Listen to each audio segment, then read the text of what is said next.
Après la rencontre avec le collectionneur de souvenirs, Sofia essayait désespérément de reprendre sa routine. Cependant, quelque chose avait changé en elle depuis cette nuit-là.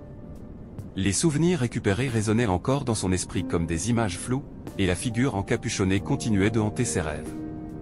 Dans le silence de la nuit, Sofia se retrouvait souvent éveillée, revivant le moment où l'ombre s'était matérialisée parmi ses souvenirs. Quelle était cette figure déformée? Un simple reflet de ses peurs, comme le collectionneur l'avait suggéré, ou quelque chose de plus sinistre, se cachant dans les recoins de son esprit.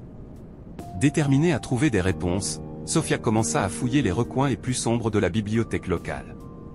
Parmi la poussière et les volumes anciens, elle découvrit des légendes obscures sur le collectionneur de souvenirs. Certains racontaient des histoires d'âmes perdues qui n'avaient plus jamais été vues après s'être aventurées dans son domicile, tandis que d'autres mentionnaient un pacte sinistre que le collectionneur maintenait avec les ombres.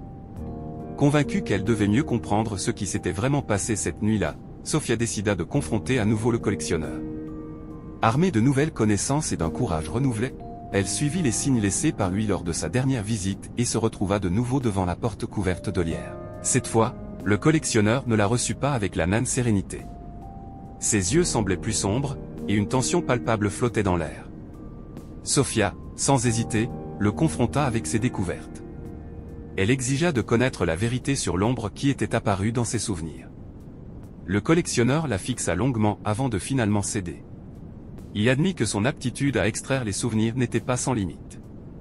À mesure qu'il plongeait dans les profondeurs des esprits, il rencontrait parfois des manifestations des parties les plus sombres et inconnues des personnes. Ces ombres, dit-il, étaient des fragments d'émotions réprimées, de peurs enfouies et même d'entités qui se nourrissaient de l'obscurité à l'intérieur des âmes humaines. Sofia écoutait, horrifiée et fascinée à la fois. Elle réalisa que l'ombre qu'elle avait vue n'était pas simplement un reflet de ses peurs, mais une partie d'elle-même qu'elle avait choisi d'oublier. Le collectionneur, voyant la détermination dans ses yeux, lui offrit un choix, laisser les ombres oubliées ou les affronter une fois pour toutes. Avec le cœur battant, Sofia prit sa décision. Elle demanda au collectionneur de l'aider à récupérer tous les souvenirs de ce jour fatidique, y compris l'ombre qui la hantait.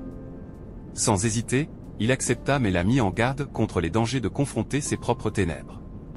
Le processus fut plus intense que la première fois. Sofia plongea profondément dans ses souvenirs, revivant chaque moment douloureux et affrontant l'ombre qui avait maintenant un visage et une voix. La figure encapuchonnée était une représentation de sa culpabilité, de ses décisions erronées et de la peur d'affronter ses propres faiblesses. Mais à mesure que le collectionneur la guidait à travers les couches profondes de son esprit, Sofia trouva également des moments de rédemption et de pardon. Elle réalisa que seule en confrontant ces ombres, elle pourrait trouver la paix intérieure et avancer. Lorsqu'elle émergea enfin du transe, Sofia se sentit plus légère qu'elle ne l'avait été depuis des années. Les souvenirs récupérés n'étaient plus seulement des fragments, mais une narration complète qu'elle pouvait enfin comprendre et accepter. L'ombre, maintenant dissoute dans la lumière, se dissipa comme un cauchemar à l'aube. Le collectionneur l'observa avec un léger sourire d'approbation. Il avait vu beaucoup de choses dans ses longues heures de travail, mais il avait rarement été témoin de quelqu'un comme Sofia, qui avait le courage non seulement de chercher ses souvenirs perdus, mais aussi d'affronter ses propres ombres.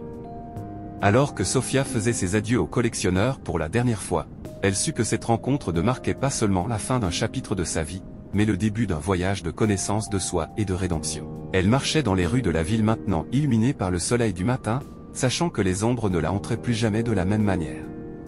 Et ainsi, le collectionneur de souvenirs retourna à son silence, poursuivant son travail silencieux dans la ville ancienne et oubliée par le temps, en attendant le prochain voyageur courageux en quête de réponses cachées dans les plis du passé.